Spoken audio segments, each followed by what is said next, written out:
चिकन आलू करे तू का कोचिंग जालू करे तू का कोचिंग जालू दसिया के पुल पे भेटालू करे तू का कोचिंग जालू करे तू का कोचिंग जालू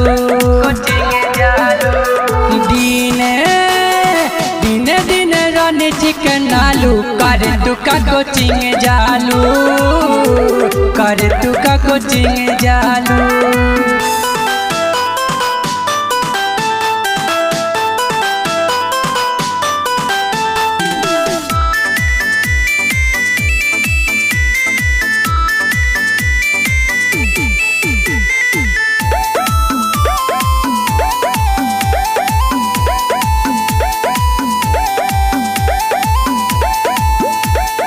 रुधौली बाजारिया में लफड़ा करवालू अखिया दबा के का तू झगड़ा करवालू मानिकचंद बाजारिया में हलफा मचवालू अखिया दबा के का तू झगड़ा करलू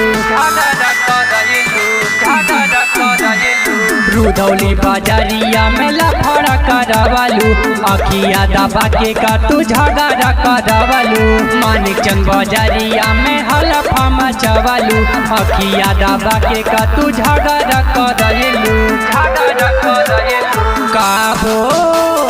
काबो तू नारी में ढालू करे तू का कोचिंग जालू करे तू का कोचिंग जालू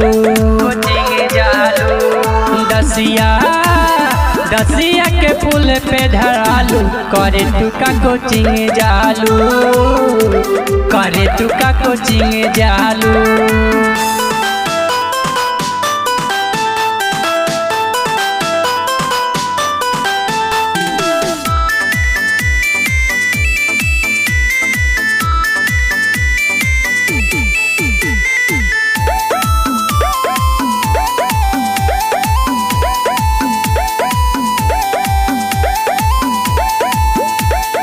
नजरी में गढ़ बारू दसिया के लोगन के छोड़ी न राजन तो के दहल ही चमसे नजरी में गढ़ बारू दसिया के लोगन के छोड़ी न राकेश तो के दहल ही चमसे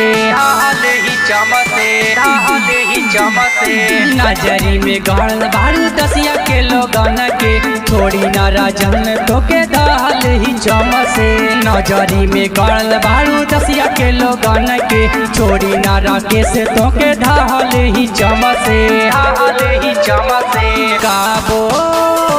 काबो छनवतिया भेटालू करे तू का कोचिंग जालू करे तू का कोचिंग जालू दसिया के पुल पे धरालू करे तू का कोचिंग जालू करे तू का कोचिंग जालू।